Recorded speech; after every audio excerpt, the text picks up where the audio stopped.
All right, we're going to talk to Salvatore next. Okay, let me move over to Salvatore. Beautiful. Salvatore, welcome back. Hey y'all, how's everything? Things are good. We've got some chaos happening on this side of the screen. How are you doing? I am good. So the question I called into is it kind of segues into, and hopefully this won't be too bad for Eric. It segues into the discussion you're just having. Can atheism and religion coexist? I mean, so I'm fine to coexist as long as they are. Well, right? And my experience, so I have two, almost like the last caller, I have two sets of experiences. Like I came out of an evangelical background, and that definitely cannot coexist. Like, right. Let me not put absolutes, but very difficult for those two to coexist. But like this morning, I went to my local Unitarian Universalist church and had a great service. And it was, and I go, once since we've reopened, I've been going every Sunday. And that in that community, we have atheists, we have pagans, we have Christians, we have all kind of people, and we make it work. And I'm just wondering if that, how scalable is that to our society as a whole? So I figured I'll let y'all mull it over. Yeah. Yeah, I think that we have to find this coexistence if we're going to find any kind of balance in society. The problem is that the dominant religions, not just Christianity, have very loud sects. It's not everybody, but very loud and powerful groups who consider a key tenet of that religion to be conversion. Mm-hmm. So that is the thing, like, a lot of people are like, hey, V, what do you think about, Hinduism or Buddhism or paganism? And honestly, I don't know very much about it, and that's not my focus. And that is exactly the reason, because I'm happy to coexist with religious people.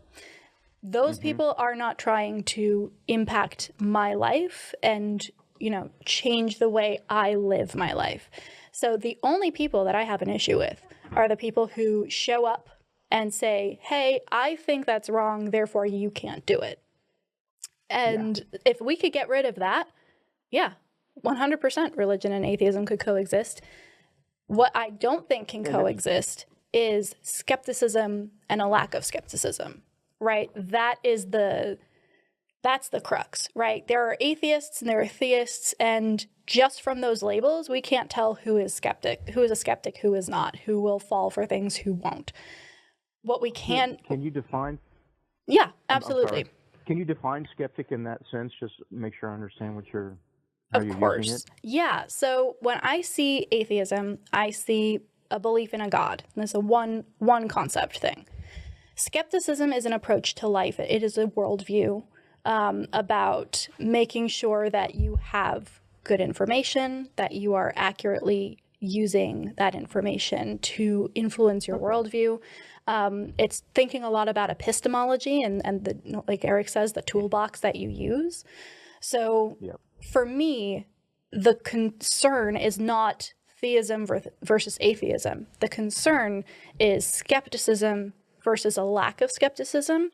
And that is where the conflict is going to happen every time, regardless of God belief, because there are going to be the skeptical people who have better information by virtue of the kinds of circles they run through.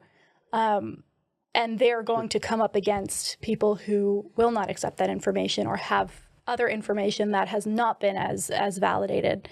And that's where the clash happens. Okay. Can I ask another question? Yeah, absolutely. So what does a Christian skeptic look like to you? Yeah. So I actually have quite a few friends who I would consider to be Christian skeptics. Mm-hmm. There are people who hang on to the God belief, but have a rational view of the world and have managed to separate those things so that they can hold in one space kind of that value to the supernatural component, which I don't agree with, but is a thing.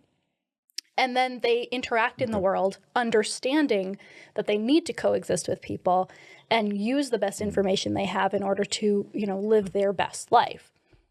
And there are also people who call themselves Christians who don't believe in any of the supernatural components, but who very much value the teachings of Jesus or what they read in the Bible, and they're culturally Christian, but they don't necessarily bring in the supernatural component. Okay. Yeah.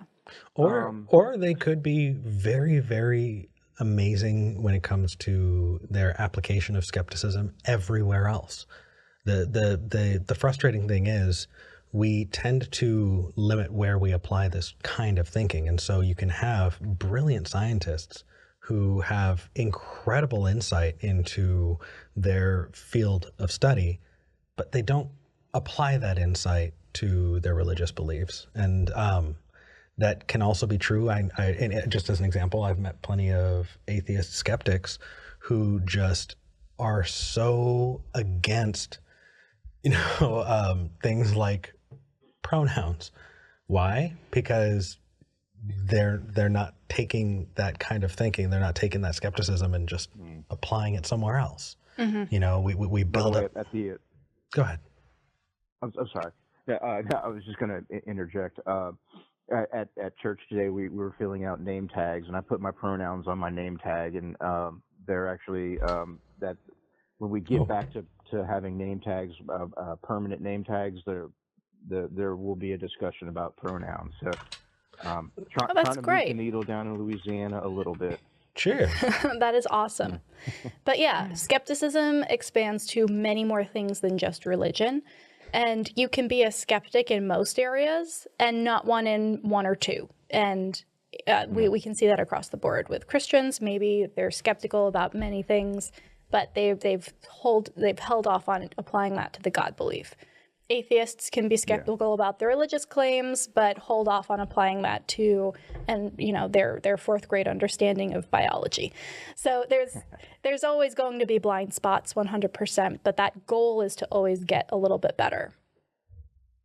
Yeah, and that makes sense as far as the Christian skeptic, because, and not that they'll ever get there, but it took me a while for my skepticism and metaphysics, I guess.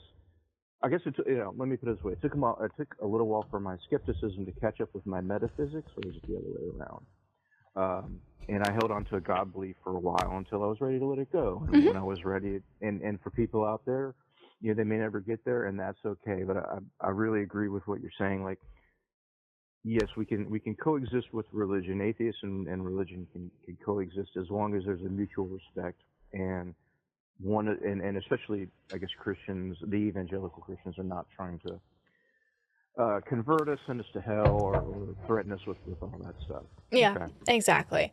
I think that's a good place to to kind of leave it. Is we need to pair that skepticism with an understanding that we are all in this together. And we need to be the empathetic ones in the face of people who are being motivated by their religion to kind of smother that empathy. Salvatore, I love that. That's great. Thank you for calling in. All right. Happy Samhain, y'all. Happy Samhain. All right. Bye. Bye. Yay. Happy Samhain. I love that. Yeah.